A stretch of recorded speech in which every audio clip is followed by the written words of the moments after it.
Well, it's good to be back this evening. I hope each of you were able to have a good afternoon. And thank you, Ralph, again for the introduction. And thank you to your hospitality for having us. It's been a wonderful time already. And sitting there listening to Cecil talk about the cell phones. And then he said, that way it won't distract Drew. And I thought, I've got a year-old child. I don't know how much more distracted I could possibly get. But it's good to have each of you here. And then thinking about this as well with cell phones, I was talking to Rodney beforehand, and he said, I picked out this song, Give Me the Bible. I think that'll go along well with the lesson, don't you think?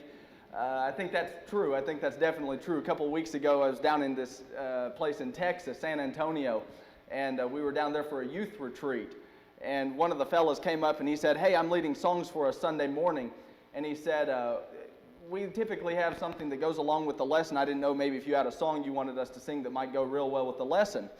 And we were doing this thing for the youth retreat, and we were talking about being faithful in school, on the job, and the Sunday morning lesson was being faithful on our phones.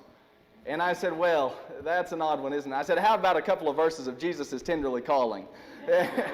So we didn't sing that. We sang something else, but we thought that was a good chuckle. Look at this with me. Is the biblical text reliable? Let's run through a scenario right quick. Imagine a time before the invasion of the mobile phone where John, Sally, Jim, and Kate are all teenage friends. And the four of them are driving back from the theater one evening. While John and Sally sit in the front two seats of the car, Jim and Kate have the back. And it's not yet quite out in the open, but John and Sally have become quite fond of each other. While John is driving, Sally, also in the front seat, scribbles down a note and hands it over her left side towards the back seat where Kate is sitting. Immediately, Kate, sitting in the back seat, glances at the note and she smiles. And Jim, noticing the pass, Jim's back there in the back seat as well, he notices the pass, decides to ask Kate about the note later, but says nothing at the moment. Later on that night, John and Sally drop Jim off at his place and Kate off at her place. Jim remembered the note that had been passed and called Kate, saying, "So, Kate, what did Sally's note to you say?"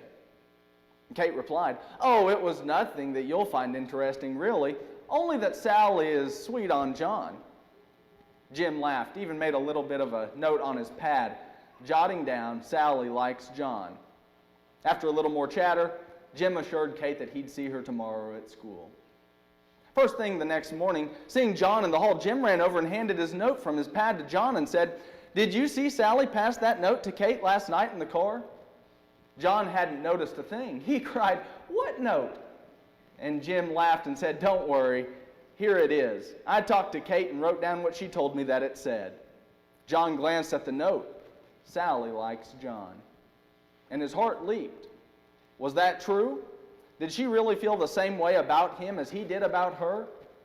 John had wondered about Sally's feelings about him before, but now he had evidence that moving forward with her might be a good idea. Now, how does this story fit into our questioning the reliability of the Bible? Well, it shows that there are two different angles that need to be assessed. First, there is the question as to whether or not the testimony has been accurately transmitted and reliably handled through both oral and now written means. Did Kate read Sally's note accurately? Was Kate honest with Jim when he called? And was Jim's note a fair representation of what Kate had relayed to him? Did John actually get an accurate testimony of Sally's testimony? Transmission of Sally's testimony. And second, there is the question as to whether or not the testimony is even true. So maybe Kate and Jim both accurately transmitted the testimony, but what's to say that Sally was being honest? Did Sally actually feel that way about John? Or did Sally provide inaccurate details about her feelings for John? Did she have some ulterior motive for providing false details? Let me try to make that a little more plain as we move forward. There are two different questions in that episode. The first one is, did what was said, did it actually get handed down fairly? That's the first question. That deals with transmission. Was this transmitted accurately from one person to the next, and so on? The second question is this: even if it got relayed accurately, what's to say that what was getting relayed was ever honest and right to begin with? So we have two different questions. The first one deals with transmission, and the second then deals with the propositions that are being handed down. Are they even accurate? So even if it got handed down appropriately, what's to say that those propositions were right to begin with? Maybe you're starting to see how this impacts our study this evening with the reliability of the biblical text. The first question that we need to ask is whether or not we got handed down the same kind of thing that the apostles or the Old Testament writers handed down. What if they handed down something else? That's a problem, isn't it? We've got an inaccurate transmission. The second question deals with, what if this is what Matthew wrote? What if this is what Paul wrote? Now we've got to ask, if it is what they wrote, is it right? So we've got the first question that deals with transmission of the text, and the second question deals with the content within. Tonight we're dealing with the transmission question. Tomorrow night we'll be dealing with the content within. So Paul says that Jesus did come out of the tomb. Is he right about that? What if he really did write that? What if he really did write that, but he's wrong about it? These are the kinds of questions that are raised when approaching the Bible. So, we've got a number of observations tonight, something like 6 of them, and the first one is this. This is how we got the Bible, something like how we got the Bible. There was something like a 4-step process. Imagine for a moment that you are the Apostle Paul. This is how it would look, something like this. God, in all of his brilliance, would survey you, the writer. He would get inside of your mind. That's a bad way of putting it, isn't it? He would survey. He would assess your mind, if you are Paul. And he would take into account your entire background. He would take into account your vocabulary, your education level, the culture in which you were raised, etc., etc., etc. And so in surveying the mind of Paul, he takes all of this into account and relays that information back to himself. None of this is happening like chronologically, you see. This is how brilliant our God is. He relays the information back to himself. Then, understanding who you are as the human, he would, in conjunction with your mind, craft a message that is 100% God's, but also 100% Paul's. He would then have this text written as he inspires this text, which is in the style, education, vocabulary of the man that he's using. And so how we got the Bible, it does come from the pen of human authors, but it is God simultaneously using the mind of that author to write an inspired text into which no errors crept. No errors crept into the text. And so God uses the man and all of his background to give us what we now have as the Holy Bible. Now, this leads us to a second thing. If you were that author, and you are the Apostle Paul, and you've got your pen out, and you start to write down on this piece of parchment that they would have had in the first century, and you start to write, let's say, the tract to the Romans, and you start to write all of this out. The text that's hot off of the press, right after Paul puts down his pen, is known as the autograph. This is the autographic text. Now let's say I assigned a number of you this evening, and I said, here is our book to the Romans. And I said, if we don't mind, maybe some of the elders and the deacons tonight will take this, and they'll duplicate it. After all, this is a precious document. It's the book of the Romans. We need this duplicated. The elders and the deacons and some of the preachers here might serve as scribes, and they might take this text, and they might start to copy. Those later copies are known as the manuscripts. And so we're dealing not with the originals, the autographic text per se, but we might be dealing with later transmissions of the earlier texts. This is where our English Bible came from. You're holding in your hands tonight an English copy probably.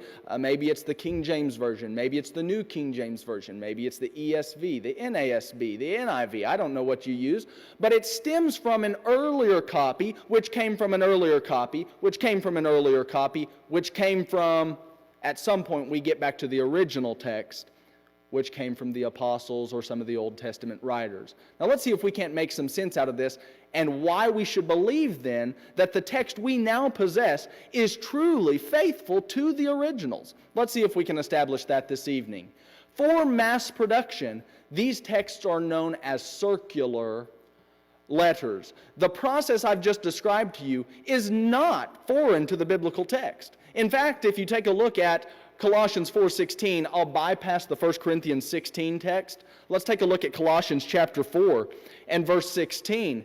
And while you're turning over there to Colossians 4, I might remind us of a text that we probably hear said over the collection plate every so often, and that is, even as you have heard to the churches of Galatia, so do ye. 1 Corinthians 16, 1 and 2. That's interesting because Paul is telling the church at Corinth that he had said something like that to Galatia as well. This is Colossians chapter 4 and verse 16. It says, when this letter, the letter to the churches at Colossae, is read among you, have it also read in the church of the Laodiceans, and you, for your part, read my letter that is coming from Laodicea. Interesting. Paul is telling them to get a hold of another letter and also share their letter with others. What do you think they were doing with that? They were taking this text that came from Paul, and they were copying it. One more text that we'll look at just quickly is 1 Thessalonians chapter 5. Turn over a couple of pages in your New Testament and look at this. This is chapter 5 and verse 27 where he says, I adjure you, 1 Thessalonians 5:27, to have this letter read to all the brethren. And so what Paul is saying is that this isn't to be restricted only to the churches at Thessalonica or Colossae. This letter that he is writing to them is to be duplicated, circulated among the early churches. And this is how we now have come to have our English Bibles. They're based on these copies that we've located from an earlier time. Now, take a look at Luke chapter 1 with me then, and let's see if we can't establish that the New Testament had sources that lay behind it. And what I mean by that is something like there would have been earlier witnesses that the apostles interacted with. There were people who ran into Paul and others on the missionary journeys. And the fact that all of these characters are interacting with each other says something then about the earliness of the record and how it became circulated. In Luke chapter 1, you'll begin with me in verse 1, it says this, inasmuch, Luke 1:1, as many have undertaken to compile an account of the things accomplished among us, just as, verse 2, they were handed down to us by those who from the beginning were eyewitnesses and servants of the word. Luke goes on and says, it seemed fitting for me as well, having investigated everything carefully from the beginning, to write it out for you in consecutive order, most excellent Theophilus, so that you may know the exact truth about the things that you have been taught. Interestingly enough, Luke explicitly says in 1:2 that the testimony that he is writing stems from earlier eyewitnesses and other folks who had interacted with the events surrounding the contemporary history of Jesus of Nazareth and some of the others. Now, think about who our writer in Luke 1 is. It's this physician. So says Colossians chapter 4.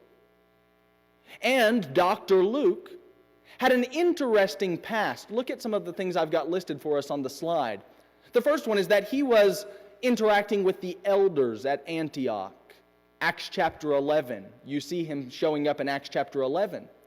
The second thing is that he was with Peter at Antioch. So says Galatians chapter 2, verses 11 and following. Then Dr. Luke also runs into Philip, this evangelist, in Acts chapter 21, just outside of the city of Jerusalem.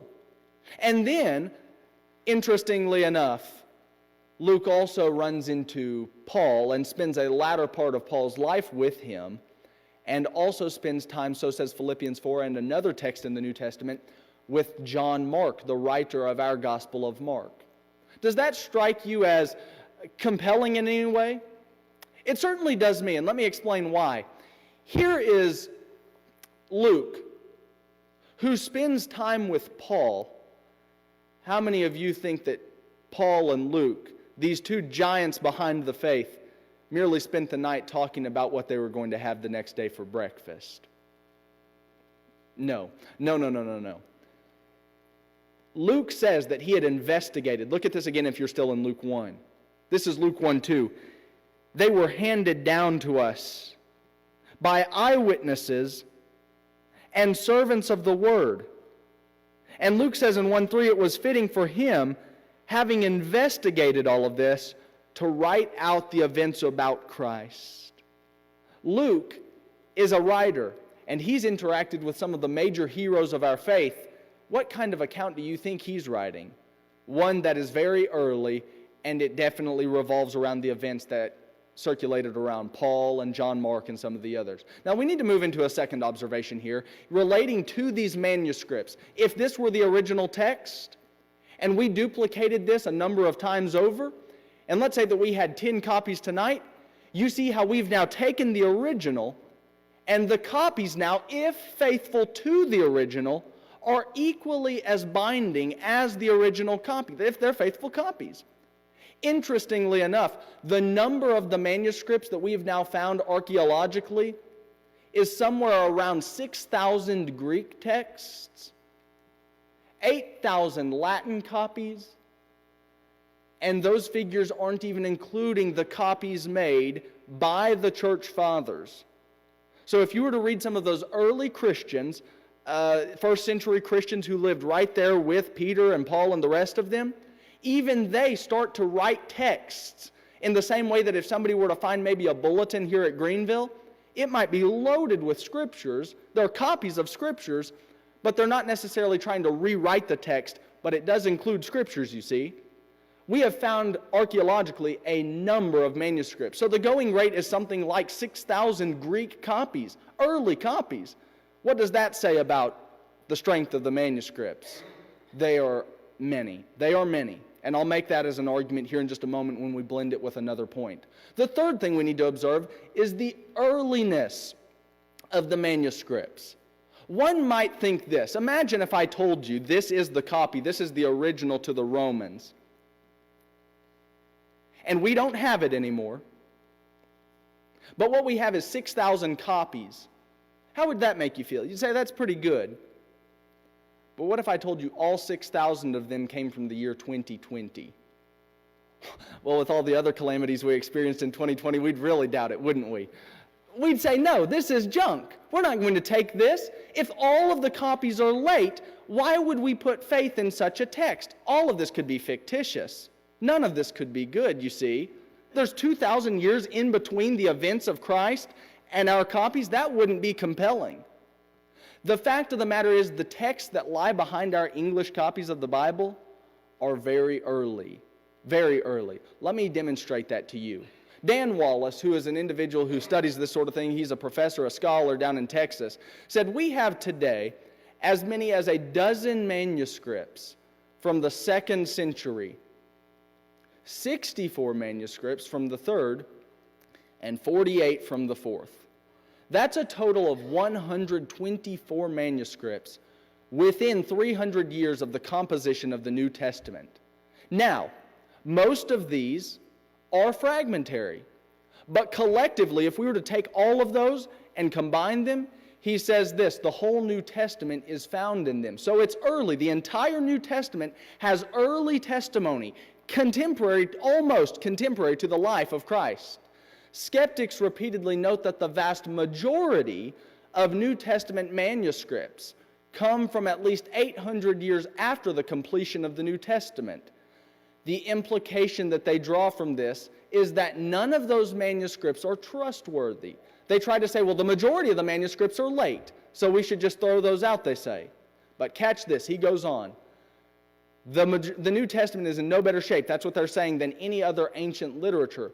What they don't tell you, catch this, is that these later manuscripts, the later ones, after the contemporary history around Christ's life, only add 2% material to the text. That means that 98% of the text was already intact in the contemporary time of Jesus Christ of Nazareth. That is remarkable. Catch this. If you can envision that the New Testament is a snowball rolling down a hill, picking up alien elements through the centuries. It's remarkable that it only picks up 2% more material over 14 total centuries, talking about the Dark Ages and a little bit beyond that, and they don't tell you how this compares to the other ancient writers. The point is this: 98% of your New Testament was very early and reflected in the manuscripts long before it could have ever been some late fictitious adaptation. Let's move forward. The earliness is seen in three areas then. The first one is New Testament fragments. You might have heard of the John Rylands papyri. I don't know if you have or not, but it is a fragment of John chapters 18, and on the reverse side it's John 19. And one scholar who was no friend of Christianity said something like, this could be a very copy directly from the handwritten copy of John, the apostle. The John Rylands papyri is very early. You know what that says to us? It shows that it was faithful to the original. As little as we have of that, there are New Testament fragments, and that's not the only one that is remarkably early. The second is the writings of the church fathers. In the book that I've got back there, Substantive Faith, you might note there are a couple of quotes that I give from Professors Bart Ehrman, who is no friend of Christianity, and Bruce Metzger, who was an interesting fellow, professor at Princeton. These two fellows say something like, the church fathers, if we gathered up all of their quotations, as early as they are, the early saints, that is, the 1st century, 2nd century, 3rd century saints, if we gathered all of their quotations and put them together, we could reproduce the New Testament. This is not some late fictitious writing that just came about in the 20th or 19th centuries, you see, folks. This is something that was very early on, even contemporary with Christ as he walked earth.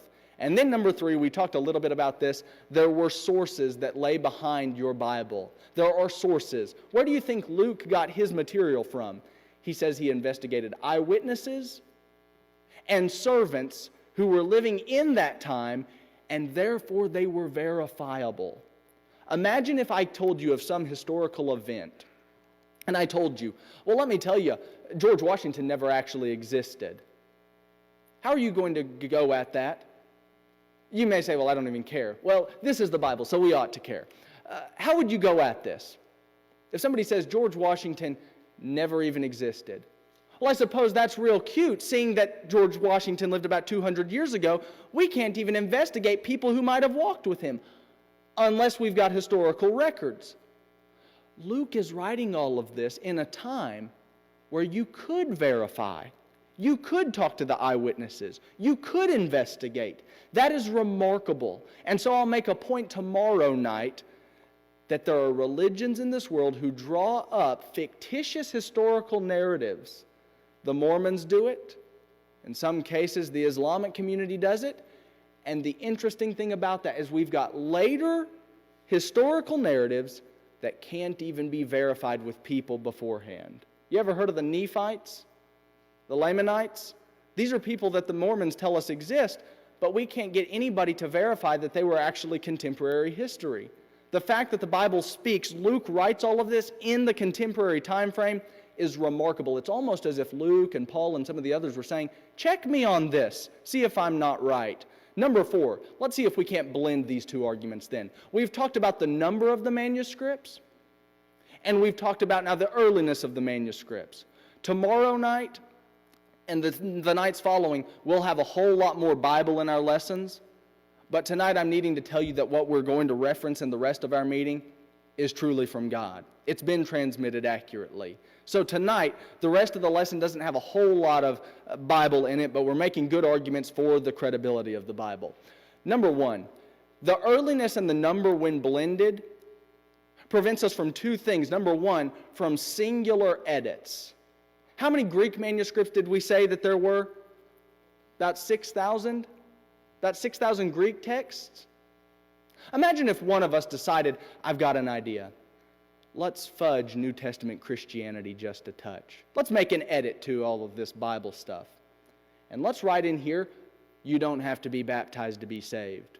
Let's say you put that in there. And you just basically scratched out Acts 2:38 on the manuscript. You grabbed hold of your pen and you said, enough of that. What's going to happen? 5,999 other texts are going to say that's not how that read. One singular edit can't get off the ground. It's held in check by the 5,999 other Greek texts, or even more that we've not even found as of yet. The number prevents from singular edits to the manuscripts. And you would have to edit that not just in one place, but all over the Bible world, all around the Mediterranean Sea. That means Rome, Greece, Palestine, Egypt. A singular edit starts to look very impossible. The second thing that's prevented is a later edit. So, if somebody were to come up right now and say, well, I think we might ought to just make an edit to the Bible. I don't like this baptism stuff much. Let's change all of that. Well, the fact of the matter is we've got early manuscripts that far predate, almost even close to the time of Christ, that would say the earliest manuscripts don't say it that way. So, let me tell you what happened at Cherokee a couple years ago. We had a little girl, she was a teenager, who had moved over from the Middle East. And she was reared in an interesting story you got to understand. She was reared in an Islamic home. And she had been led to believe that the Bible has been edited by the Jews. And the Jews have fictitiously drawn all of this up. And I said to this girl, I'll not give you her name, let's just call her Katie for hypothetical purposes though. I said, Katie, think about this with me for just a moment. If the Jews have edited the Bible, why do you think it is that Muhammad, the prophet of Islam, said that he used the Bible and that he was the fulfillment of the Bible? You might know that, you might not, I don't know, but Islam basically tries to piggyback upon the Bible. And I said, think about this. Muhammad even said that the Bible was right, and she said, that's true, in his day it was. But since then it's become edited, and the Jews have written all of this up fictitiously, and it's become corrupted. Here's the interesting point, folks. The same manuscripts upon which your English Bible right now that you're holding is based goes back to manuscripts that predate Muhammad. Whatever Muhammad was using as Bible, it's the same manuscripts or earlier that we now have upon which our Bible is based. If the Bible's become corrupted for us, it was corrupted when Muhammad said that it was a go-to. It prevents later edits. The Bible then can't be some late fiction that was just written up last week. It's something that goes all the way back to the earliest times surrounding New Testament Christianity. Now look at this next slide, and I hope this shows up. It may not. Can you see that back there in the back? Okay. Look at what we've got here. You've got on your left side, you've got Thucydides. Well, I'm going to have a hard time reading that at the back. Livy, Tacitus, Julius Caesar's probably one we've all heard of. Herodotus, Plato, and the Bible. Look at how many copies you have, the number of copies for some of these fellows. What is it, 8 manuscripts, 20 manuscripts, 2 manuscripts? You get down to the Bible, 6,000. I'll just let that stand. What about the years between the copies and the author? It looks like we've got here something like 900 to 1,400 years later. That's the top one. This is a consistent pattern. You get down to the Bible, and some of this is very close to being contemporary with the events that are going on. Then you look at the number of the autographs, the originals, the ones that were directly from the author, and not any of our secular writers have a full autographic text either. What's the point I'm making with this slide? When you take the Bible and you compare its transmission to that of the ancient secular historians, it blows them out of the water regarding evidence without debate. And more than one has picked up on this. The Bible's testimony is remarkably strong. When compared to the classics, when compared to the others, you might have something like this as an appropriate analogy. The classics have the kind of support equivalent to about $20,000. The New Testament records transmission has something like 20 million. That is as an analogy, that is an equivalent. The manuscript support of the Bible is unquestionably the strongest as far as ancient documents go. What does that do for your faith? It makes me put a lot more stock in the Bible that we've got that's been handed down to us from people like Matthew and Mark and Luke and John and Paul and Peter and Jude and James. It makes us feel very comfortable with the kind of data and the kind of support that we're now placing our faith in that would hopefully give us content that will lead us into eternity. Number 6, this is our last point of the evening, and that is that there are variations in the manuscripts. If I were to give each of us a paper this evening, and you took your paper that I've had handed out by the elders and the deacons and some of the other folks here, if you had a paper right now, and I said, let's all copy this together, and I read, let's say, the first chapter of John, I am going to guarantee, this experiment's been done by more than one professor in this kind of field, that we would have variations. How many of you, you can show hands on this, feel like you are really good at spelling to where you could probably spell every word I read from John 1 without a mistake? Okay, maybe none of us. Spelling's not our strong suit in Greenville, I suppose. How many of you feel like you would definitely make a mistake in spelling? We've got some hands going up now. Well, that's good, that's good. The biblical text is no different. When Paul's text of Romans came hot off the press, we have differences in spellings. Words get moved around. But the fact of the matter is, with 6,000 copies, you can pretty well lay all of those out, and it's pretty easy to see where the mistakes lie, don't you think? Now catch this. In the entire 100% of the data that we have behind our Bible, only 2% is even questionable. It's actually less than 2%, something like 1.67. 2% is questionable. Well, what does that tell you about the 98% that's not even in question? It's remarkably strong, isn't it? The Bible that you have, in the places, catch this number 2, where it even is questionable if the transmission has been accurate, it's not even doctrinal. The skeptics, Bart Ehrman is the leading skeptic today who is trying to fight with tooth and nail. He's clawing at it tooth and nail to fight against the reliability of the Bible. Even Bart Ehrman admits in his book on the New Testament and the recreation of it, he says that there is doctrinal strength so much that there's not a single piece of New Testament doctrine that has been affected by the 2% of the variations that are in question when assessing all 6,000 of these manuscript copies. This leads us to a third point, and that is that these errors that our kids are hearing about in school, make no mistake about it, you might talk to your kids. Have you heard from your teachers? Have you heard from your professors that the Bible is full of errors? The going rate a couple of years ago was that there were 200,000 errors in the Bible. Now I've heard it's 300,000. Then I heard 400,000 the other day. How many errors are we going to get? The errors that they're talking about are artificial. What do I mean by that? In the manuscripts, we would expect to find spelling differences. And this is what's getting told to our kids, oh, the Bible's full of errors. That's not an error, folks. That is a difference. That is a variation between manuscripts, and as compared to the classics, we've already pointed this out, the Bible's strength is remarkably strong. This leads us to our conclusions. What have we said tonight about the transmission of the text? Do you have reason to trust your English Bible? We've given at least 5 things surrounding this as to why. Number 1, the number of manuscripts is the highest of any document from antiquity. Number 2, the earliness of those manuscripts predates and is better than the classics on this point. So number 3 then, the blending of those, the earliness and the number, says something quite strong about the biblical testimony. Number 4 then, we've also compared it to the classics, and in every case, regarding the autographs, regarding the number of years between the earliest and the copies, all of that, the Bible is far superior to that of the classics. And then number 5, the point we just made, is that the variations that do exist between the manuscripts, if we laid all 6,000 of them out, actually says something about the strength of the 98%. What do you think about your New Testament? What do you think about the Bible? Look, folks, in the Gospels in a number of places, particularly John 6, the question was raised to Peter.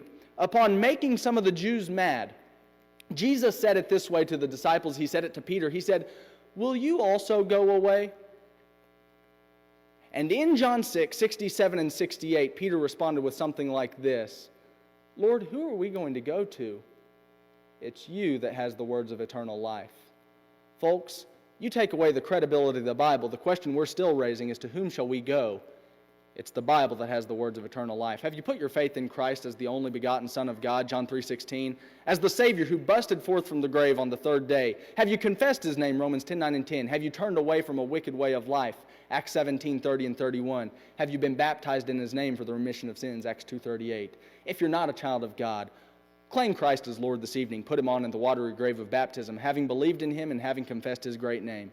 If you're not a child of God, become one. If you are, but you've erred, you've fallen away, and need to come home, whatever needs you might have, won't you come as together we stand and sing?